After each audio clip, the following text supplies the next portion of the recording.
पन्ने के खेतों और पहाड़ियों से घिरे एक विचित्र गांव में आर्या नाम का एक विनम्र संगीतकार रहता था।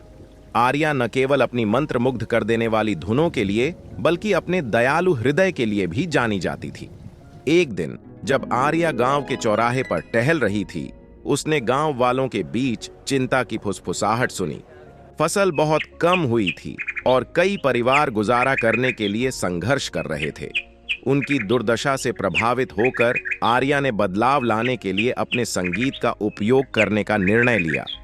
उसने अपना वायलिन गांव के कुएं के पास स्थापित किया, जहां रोजाना लोग इकट्ठा होते थे।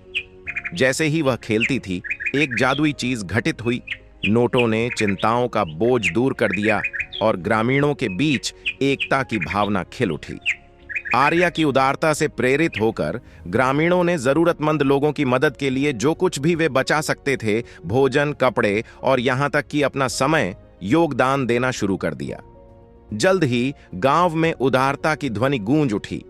लोहार ने अपने औजार साझा किए, बेकर ने ताजी रोटियां पेश कीं और बच्चों ने सभी का उत्साह बढ़ाने के लिए छोटे छोटे नाटकों का आयोजन किया।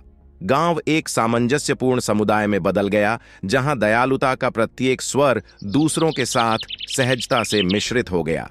गांव के परिवर्तन की खबर पड़ोसी शहरों तक पहुंच गई और यात्री उदारता की उल्लेखनीय सिम्फनी देखने आए। आर्या का संगीत करुणा का प्रतीक बन गया और गांव निस्वार्थ दान की सुंदरता का अनुभव करने के इच्छुक लोगों के लिए स्वर्ग बन गया। जैसे जैसे मौसम बदला, वैसे वैसे गांव भी बदला। एक समय संघर्षरत परिवारों के पास अब बहुत कुछ था और कृतज्ञता की गहरी भावना हवा में भर गई।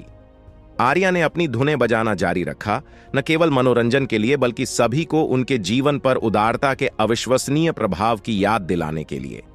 कहानी का सार यह है कि उदारता की सहानुभूति एक सामंजस्यपूर्ण समुदाय का निर्माण कर सकती है, जहां प्रत्येक व्यक्ति का योगदान, चाहे कितना भी छोटा क्यों न हो, दूसरों के जीवन को समृद्ध बनाता है।